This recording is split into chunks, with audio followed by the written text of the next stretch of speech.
Good kids don't cut off good parents. You know what? It can go both ways. If you cut off your good parents, you are not good kids.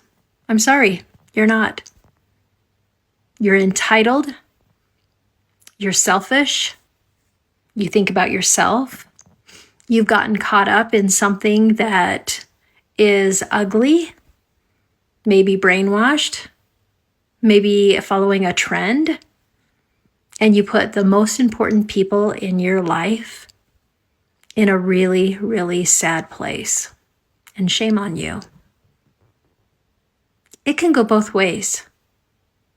And right now, this is the way I'm going to spin it. Because if they can say kids don't go no contact with good parents, then we can say good kids don't go no contact with good parents. I'm sticking with that. I know you are, but what am I? I'm rubber, you're glue. What was that thing? Sticks to me, sticks to you, that thing? Doesn't she sound like nanny nanny boo boo? Like, what, if you can say this, I can say that. What the actual fuck? Actually, what the actual fuck? I'll tell you what the actual fuck. That is such a display of emotional immaturity that, like, she can't even understand that she just actually showed exactly what kind of parent she is. And it's not about being a good parent or a bad parent. It's not about black and white. It's about being present and caring and making sure that you create safety for your children. You let them know that they are seen, that you are responsive to their needs, and that you cherish and value them by validating them and caring for them as they're growing up. And then when they're adults, treating them as adults, but not your peers, not your sounding board, but rather your adult children who you see, create safety for, and provide cherish. Not guilt, not shame. You're bad if you don't do it my way. That's really what she's saying. You're good when you comply. See, I'm a good parent and you're a good child. You walked away. Now you're not the good child that I raised anymore. I'm double phoning today. I have to go bit by bit here because her and her filters set my hair on fire. I don't know, like, she sounds very not so smart to me. I don't like insulting people, but she does make me, she does make me snarky sparky. If you cut off your good parents, you are not good kids. So if you walk away from a good parent, I would love to see her define a good parent. She's also one of these creators who cites, I use the term loosely, research and extracts bits and pieces of what she wants to align with her rhetoric. However, she never actually cites the research in terms of putting it in the comment section, showing the articles, giving us the source. No, she just pulls things out of, I was not the sky. Use your imagination. I'm sorry, you're not. You're entitled. You're selfish. You think about yourself. You're entitled, you're selfish. I'm hearing spoiled brat, ungrateful. I'm hearing all the things, all the guilt. And whenever I hear a person use the word selfish in a sentence where it's meant to sound dirty and bad, that's a red flag. There's a difference between being self-centered and selfish. And the way that these types of parents parent is to make their child feel that if they prioritize their needs, which is actually what we're supposed to be teaching our children to do, right? They are being selfish, which, in the way that it's self-centered. She's the kind of parent that it's my universe and you just happen to exist in it. She's not selfish and she wouldn't admit to being self-centered. However, she's absolutely self-centered. Good or bad child. naughty, deserving, not deserving, entitled, all the things. You've gotten caught up in something that is ugly, maybe brainwashed. I'm going to say that that's code for you broke away from the brainwashing I instilled that didn't give me any ability to conceptualize that you could ever leave me and go on your own path and become independent. And most of all, you would never go no contact with me because I am the center of your universe. And if you make a decision otherwise, well then you're not the smart person I raised you to be, right? Because this is the parent that'll go, oh, my child's so smart, they're so this, they're so that, except for when they make a decision I don't like.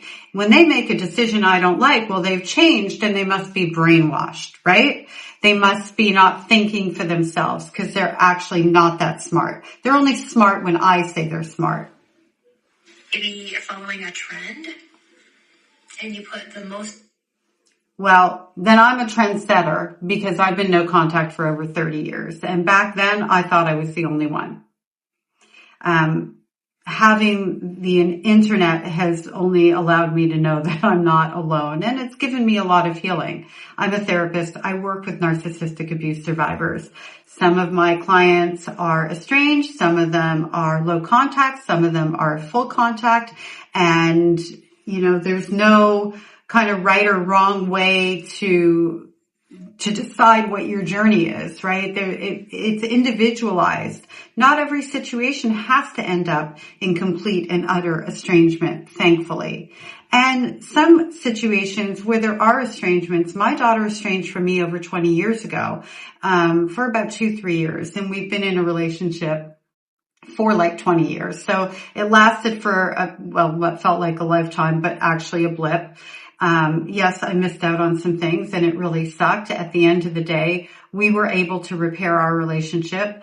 I was the bigger person because I'm the mom. I don't mean I was the bigger person. I mean, I took on my role as being the responsible party because she didn't ask for a mom who was 17 when she had her. She didn't ask for an emotionally immature mother.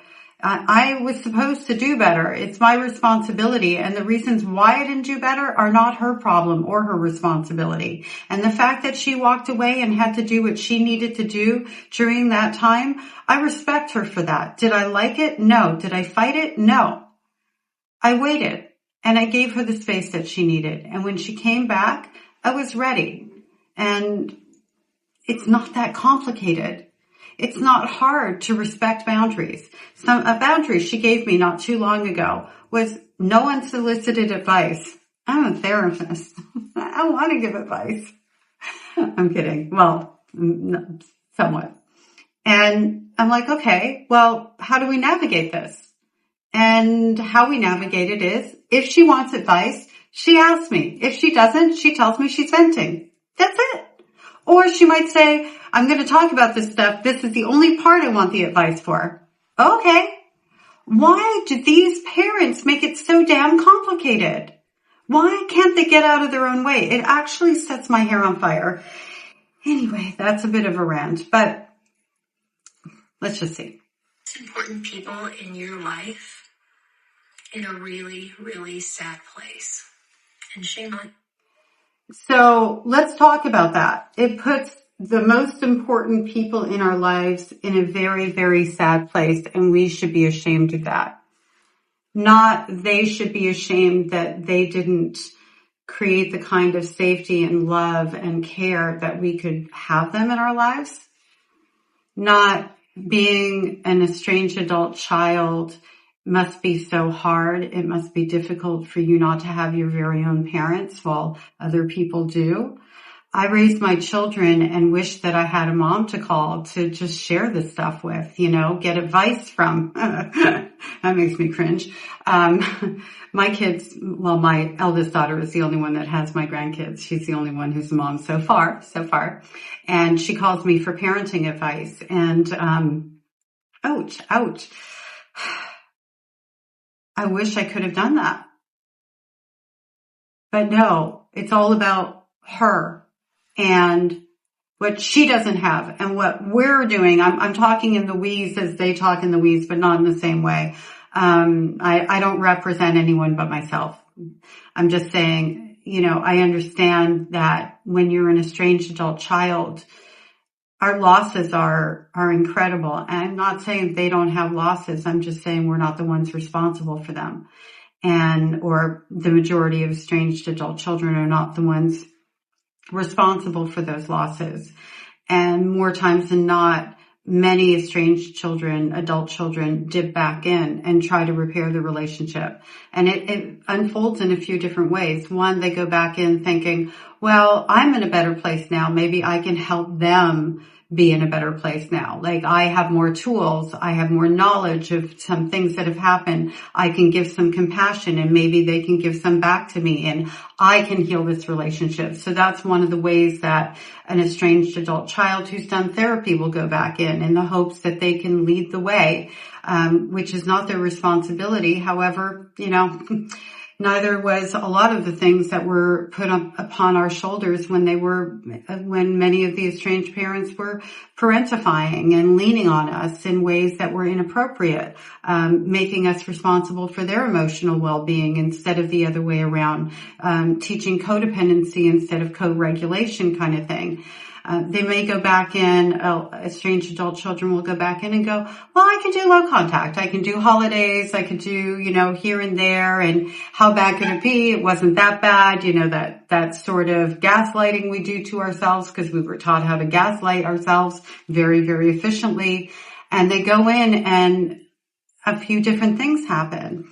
If they've done the therapy work, a lot of times they recognize nothing has changed and nothing is going to change. And do I really want to be in relationships with people who give me more things to talk about in therapy? And sometimes the answer is yes, and sometimes, more times than not, it's no. The other thing that happens is that their tolerance level is different. They think, oh, I have the tools to deal with it. I can just let it roll off my back. It's not that important. I'll dip in, and when it's good and I get like the warm and fuzzy, I'll stay. And then when things start to go sideways, I'll just pull right back. And again, they realize the same thing. Why? Where's the quality in that relationship? I'm really just there waiting for the other shoe to drop, because while I was gone, my estranged parent didn't do anything any differently, didn't try to better themselves, didn't try to figure out why when they were saying, I don't know why, didn't go on their own therapy and growth journey. And so they lose their chance. I'm not saying estranged adult children only go back in once, by the way. Sometimes they go back in twice, usually within the first 3 years. And people like this really hinder that process. Really damage that process, because estranged parents who are emotionally immature will follow content like this because it makes them feel better in the moment, and they don't realize that it's not helping them, but it's actually harming them. So let's just see, in closing out, if there's anything else. What is going on here? If there's anything else. I am snarky, sparky, and all over the map. I'm also in Malta. How crazy is that? So I'm a digital nomad. I take my practice with me, and I live in lots of different places. And so for the last week, I've been in Malta, and it is magnificent. And I will definitely be visiting again. Okay, here we go. Yeah. It can go both ways. And right now, so there's two things that she does. She's got body language knowledge. She's not that smart, but she's kind of clever. And because I've watched some of her videos.